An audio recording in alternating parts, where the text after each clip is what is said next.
I am their Prime Minister, and this is their government. And I will never give up on that fight. There are some people in recent days who say the Labour government should have a different fight, a fight with itself, instead of a fight for the millions of people who need us to fight for them. And I say to them, I will never walk away from the mandate I was given to change this country. I will never walk away from the people that I am charged with fighting for. And I will never walk away from the country that I love.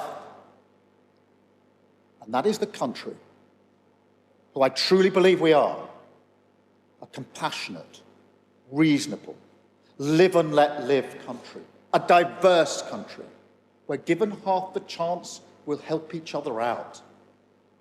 That is who we are as a country, and I want to serve every single part of that country, the country that I love. But the fight coming up in politics, the real fight, is not in the Labour Party. It's with the right-wing politics that challenges that, the politics of reform, the politics of divide, divide, divide, grievance, grievance, grievance, that will tear our country apart. That is the fight that we are in. And I will be in that fight as long as I have breath in my body. This is my video update on this Tuesday afternoon, February the 10th, coming to you from Nicosia, Cyprus. Let's talk about some news.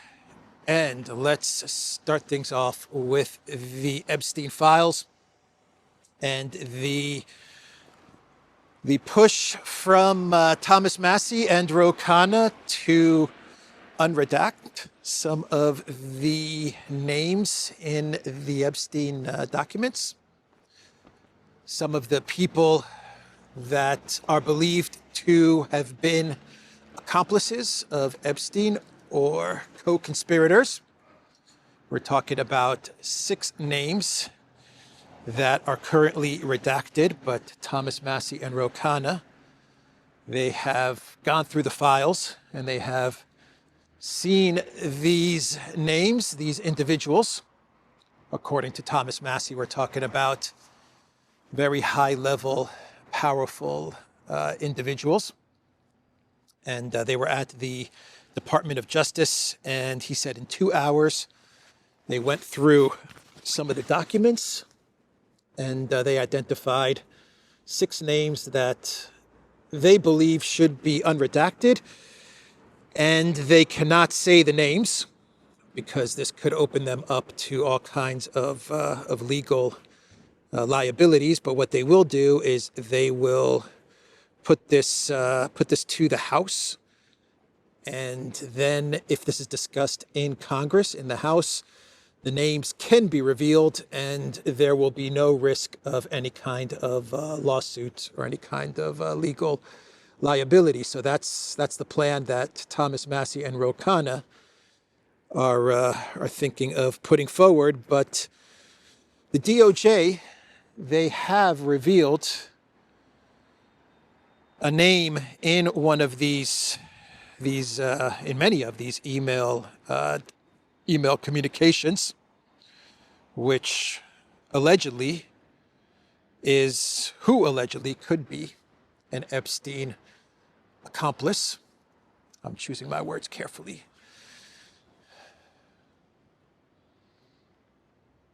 I think we all know the name that I'm talking about. Let me read you the email exchange, the X exchange between Thomas Massie and Todd Blanche, the assistant DOJ. Thomas Massie said, this is a well-known retired CEO. DOJ should unredact this. Why did they redact it? And Todd Blanche responds, the document you cite has numerous victim names.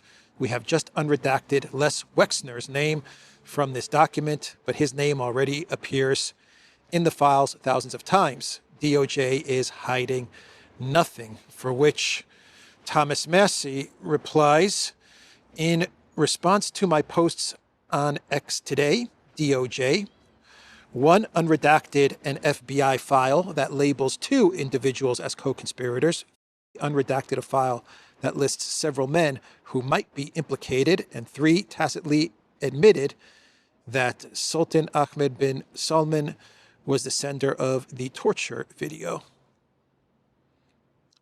So there was some exchange between Epstein and a redacted name where they do talk about some sort of a torture video. That's the post from Thomas Massie.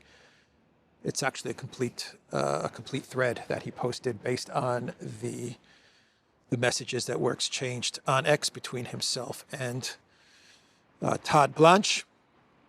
So Les Wexner is a name that Todd Blanche has unredacted. Thomas Massie, speaking to the media, said that we could be looking at 6 co-conspirators. There was a report that came out about a month ago which talked about 10 co-conspirators. And Massie points out that Kash Patel, the FBI, they stated that they found no evidence of accomplices or co-conspirators. Let me pull up Massie's email thread. Massie said, "This is significant because Kash Patel testified to Congress that the FBI had no evidence of other traffickers. This is the FBI's own 2019 document listing Wexner as co-conspirator in trafficking. It wasn't unredacted until tonight." So he's claiming that Todd Blanche just unredacted that.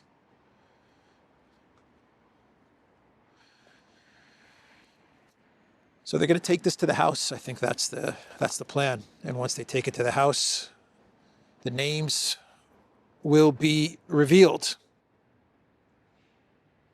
The Associated Press, they are reporting that the FBI concluded Epstein wasn't running a trafficking ring for powerful men, files show.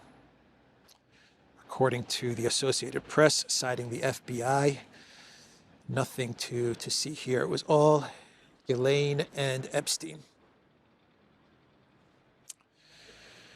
The Associated Press, what did they say? The FBI found scant evidence the well-connected financier had a trafficking ring serving powerful men. Citing a review of internal Justice Department records, AP claimed that U.S. federal authorities had recovered proof incriminating solely Epstein and his partner Maxwell in exploitation and abuse of victims, including underage girls.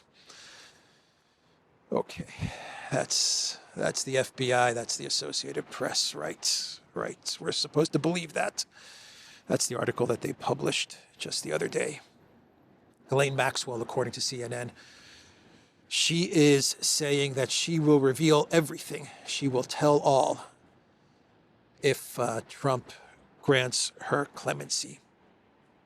She also said that she will prove that Trump did nothing wrong. She will clear Trump's name. But what she requires is clemency from the U.S. president. So a reporter asked Massie about the co-conspirators. And the reporter said, "You mentioned there were some things redacted that shouldn't have been. Can you elaborate?" Massie said, "Yeah, 6 men's names. One is even listed as a co-conspirator. Why would you redact his name? It's not just victims, names that have been redacted." Why would you redact names other than the victims? Yeah, why would you redact allegedly these accomplices or co-conspirators or other individuals involved in the email exchanges between themselves and Epstein? For example, in the email exchange regarding the torture video, why would you redact those names? Those are not victims' names.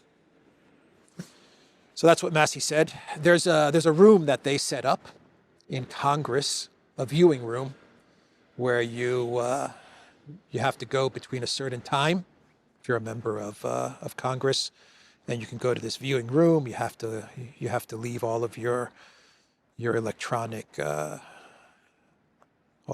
electronic stuff, your phones, etc., your laptops.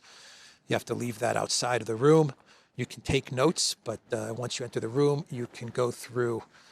My understanding is that you can go through many of the unredacted files that do have all of these names revealed.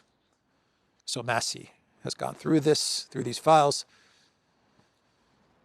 Lauren Boebert, she went through these files as well. Representative Luna, and they all left Congress pretty shocked as reporters were asking them questions. You could tell that they were pretty shocked at what they had read. Axios has an article with the title, Epstein File Review Yields 6 New Likely Incriminated Men, Lawmaker Says.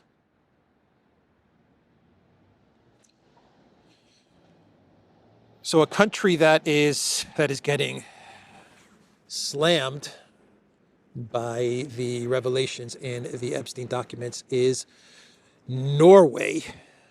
Who had that one picked out? Who could have called that one? Norway is popping up a whole lot in the Epstein documents. Norwegian elite, Norwegian officials, Norwegian royalty. They are popping up a whole lot in these Epstein documents. And now we have an ambassador of Norway to Jordan and Iraq, Mona Jewel, who has shown up in the files, and she has quit as a diplomat. Another blow to Norway from Epstein files as diplomat quits. Norway's ambassador to Jordan and Iraq, Mona Jewel, showed a serious lapse in judgment, Foreign Minister Espen Barth Eide said. Norwegian media reported that Jewel's husband, Terje Rod Larsen, had dinner with Epstein in Paris in 2019, just weeks before Epstein's arrest by U.S. authorities on trafficking charges. The media reports referred to emails in the latest tranche of files released by the U.S. Justice Department, where it says, Jeffrey says he will meet with Terje and Thornburg, how do you spell his name, in Paris on Thursday, June 20th.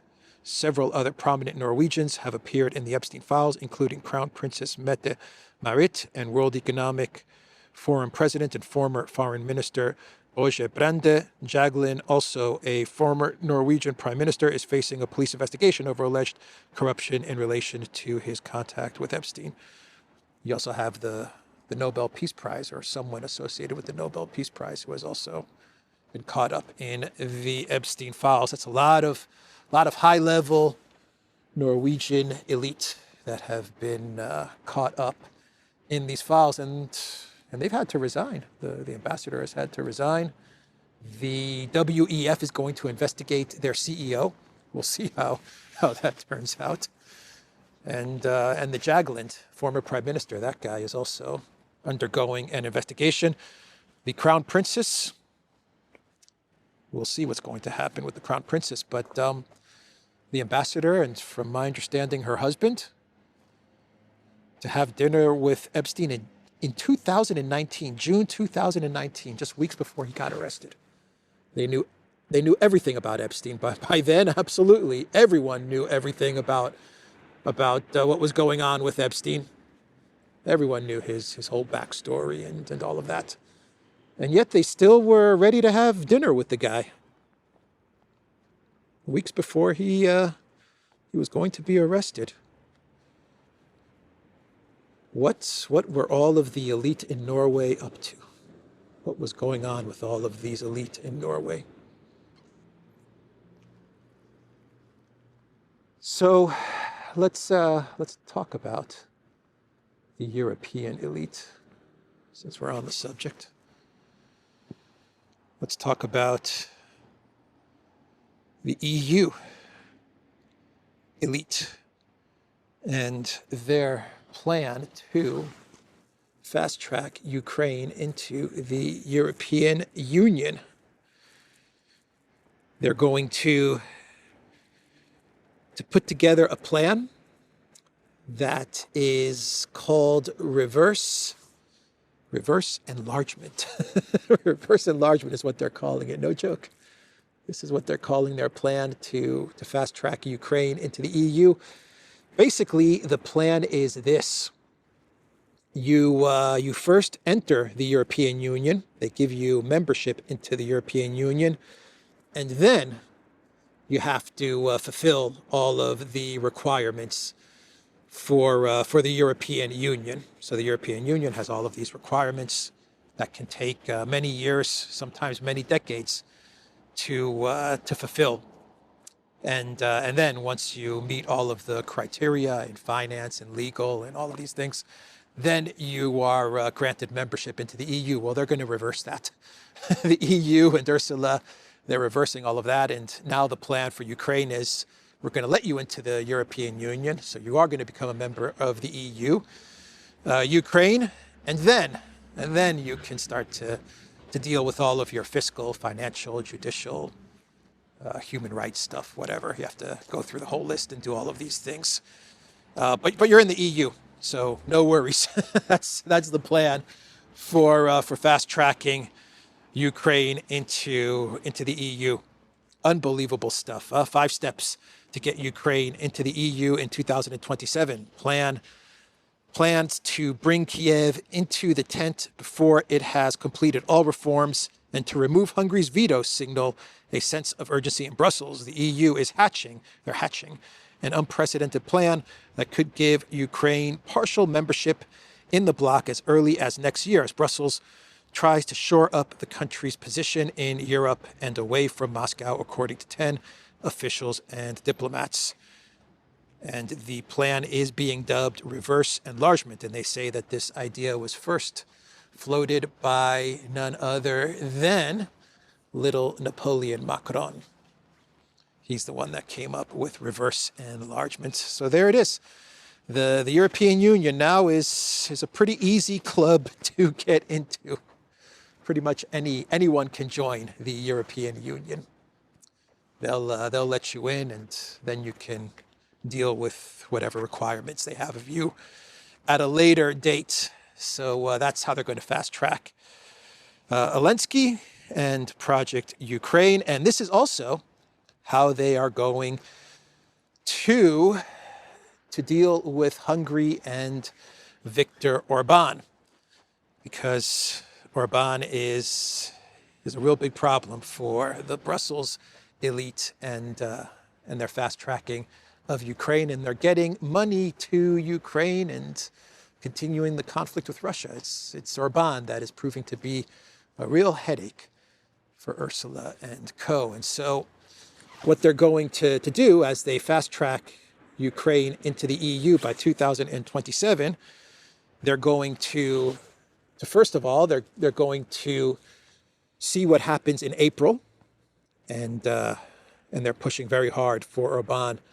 to lose the elections in April. And if that happens, then the EU is in the clear, and they don't have to worry about any Orban vetoes as they change the rules around, as they implement reverse enlargement, because they're going to have to change all the rules around to put reverse enlargement in force. And if Orban wins in April, then their plan B, in order to implement reverse enlargement, is to implement Article 7 on Hungary, which is the nuclear option, which removes Hungary's voting rights pretty much. No more voting rights, no more anything really when Article 7 is implemented on a member state. I don't think Article 7 has ever been used on a member state, but that's their plan B. So if they can't remove Orban in April, come election time in Hungary, then the backup plan is Article 7. Step 3 is to wait for Orban's departure. The challenge for Ukraine's membership prospects is getting all 27 member countries on board, because any decision to expand the bloc requires unanimous support. Orban, Putin's closest ally in the EU, is steadfastly opposed, but the Commission and EU capitals are looking to the Hungarian election in April and also working on ways around Orban's veto. Step 5, if all else fails, remove Hungary's voting rights. Article 7. So another thing that that Brussels is going to discuss on Wednesday is the 90 billion to Project Ukraine, the 90 billion loan that they're going to then hand over to the Zelensky regime. They're going to fast track this as well, and they're going to put this up for a vote on Wednesday. The hard part is not approving the 90 billion to Project Ukraine. The hard part for Europe, the most interesting part that everyone should be keeping a close eye on is how the EU is going to raise this money, because what they're going to do is they are going to go to the markets and they're going to raise funds on the international debt market, and the 90 billion that they're looking to raise is going to be backed by the EU's long-term budgets. So the EU is going to back the 90 billion that they're going to look to raise, and that money then will be handed over to Le Gobelin Vert. That's right. He is waiting for that 90 billion. And Le Gobelin Vert is required to pay back the 90 billion only if and when Ukraine wins the conflict and Russia is forced to pay reparations. That's the requirement, the only requirement for Le Gobelin Vert to pay back the 90 billion. If Russia is not going to pay reparations to Ukraine, then the EU and the EU member states are on the hook for the 90 billion. But it's going to be interesting to see which investors are crazy enough to actually take part in this bond issuance. Talk about flushing money down a golden toilet. So that is the update there. Zelensky, he is talking about Le Gobelin Vert. He is talking about Ukraine becoming a big arms manufacturer and a big arms exporter. And you may think that Ukraine is going to become an exporter and a manufacturer of weapons by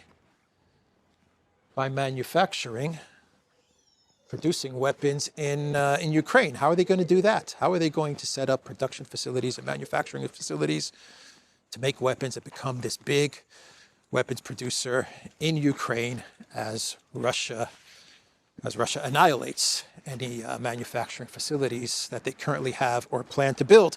Well, according to the Gobelin Vert, Le Gobelin Vert is going to set up these manufacturing facilities outside Ukraine, in Germany, in the Baltics, in Nordic states. That's the plan. Set up Ukrainian manufacturing in Germany or in the Baltic states. Are those still Ukrainian manufacturing facilities, according to Le Gobelin Vert? Absolutely. This is all about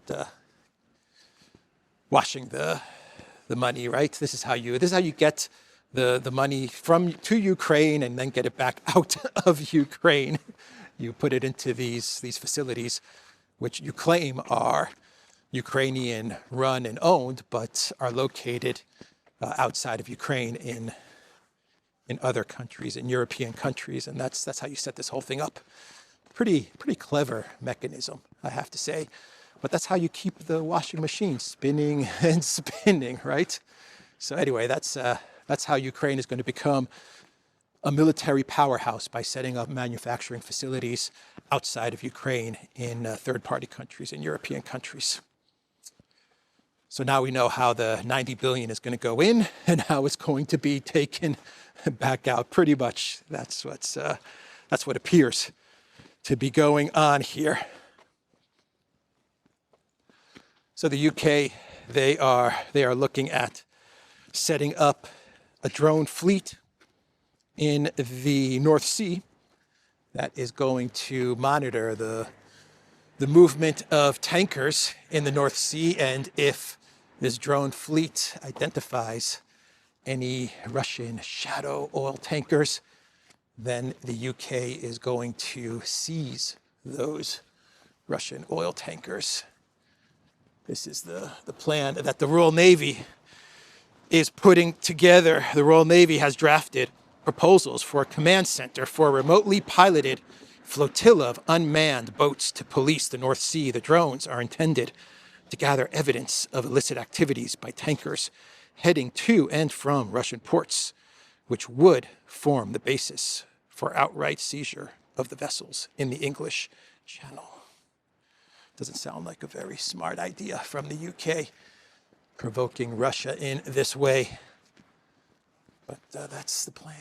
Set up a drone fleet, drone command center, and then start seizing all of those shadow vessels. That's not going to piss off Russia. Nope. So, rain is coming down now. Let's wrap up this video. The head of the EU banking organization system, Martina Weimart, she is sounding the alarm on Europe's dependence, on the EU's dependence on US payment systems like Visa and MasterCard. And she is saying that the EU needs to move away from Visa and MasterCard. Weimart, chief executive of the European Payments Initiative, which is made up of 16 European banks and financial services companies, cautioned that the bloc is highly dependent on international payment solutions, as quoted by the Financial Times on Monday. So we might be getting an EU payment card, huh? An EU equivalent to Visa and MasterCard, controlled by Ursula von der Leyen and Christine Lagarde, mostly by Christine Lagarde, who we know wants to place all kinds of limits, monitoring and limits on EU citizens' spending habits. So how many people are going to want the EU Visa or the EU MasterCard? Can they even put something like this together? I imagine that the United States and Trump would not be happy with an EU equivalent or an EU competitor to Visa or MasterCard. Russia's done it. China's done it. Union Pay and MirCard. We'll see if the EU does something like that. Got to move away from the dependence on the United States, while at the same time becoming completely dependent on the United States, at least for energy, just about for everything. You become completely dependent on the United States, while at the same time talk about not becoming dependent on the United States. Elon Musk is talking up the moon colony. He is saying that he will make it so that everyone can travel to the moon. He's going to build a system that allows anyone to travel to the moon. This will so insanely cool. That's what SpaceX is doing, and Mars too. So anyone's going to be able to book their ticket to travel to the moon and to hang out on the moon. And Mars as well. Nonsense. Complete nonsense. But if it makes the stock go up and up, why not? A lot of people are now asking, what's the price going to be? What's the ticket price going to be? How much is it going to cost for me to book a ticket so I can visit the moon on my next vacation? Where are you going for the summer? I'm going to go to the moon. Who knows? One day, maybe even Mars. I can travel to Mars and hang out for a couple of weeks.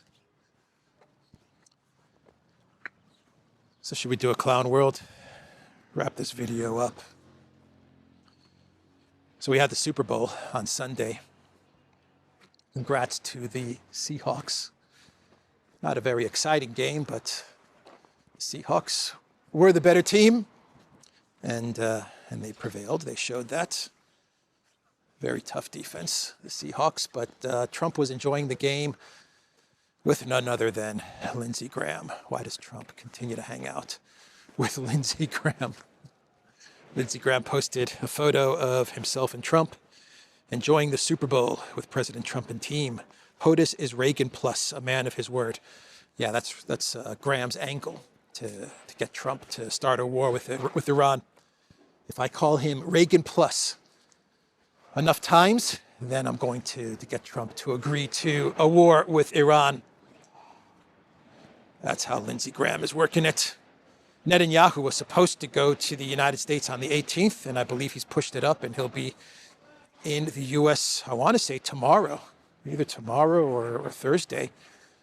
But he pushed it up a full week than what he was scheduled because of the fear that Trump is starting to move away from a conflict with Iran. So Netanyahu is rushing to the United States to talk Trump out of a diplomatic solution with Iran.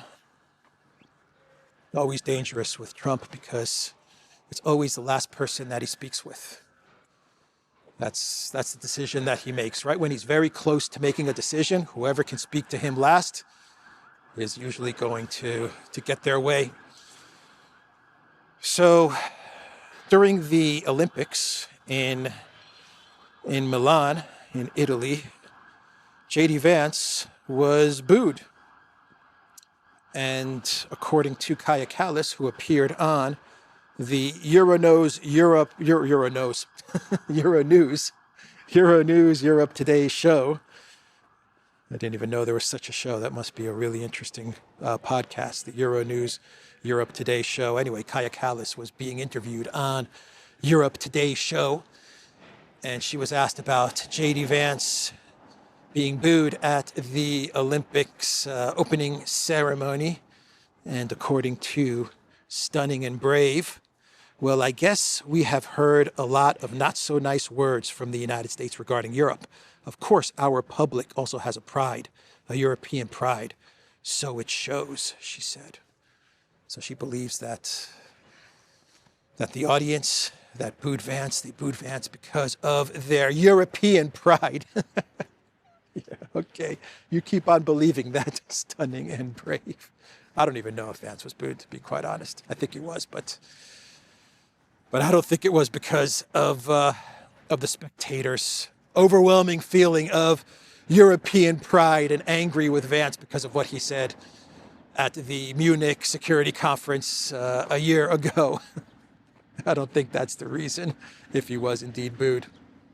All that European pride, according to Stunning and Brave, she really needs to get out more. Did you see those images first of US Vice President being booed at the Games? What does this all say about the EU-US bond?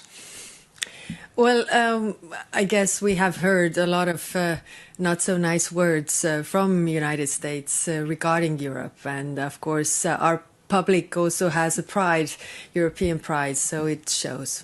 Anyway, that's the video, everybody. The rain stopped.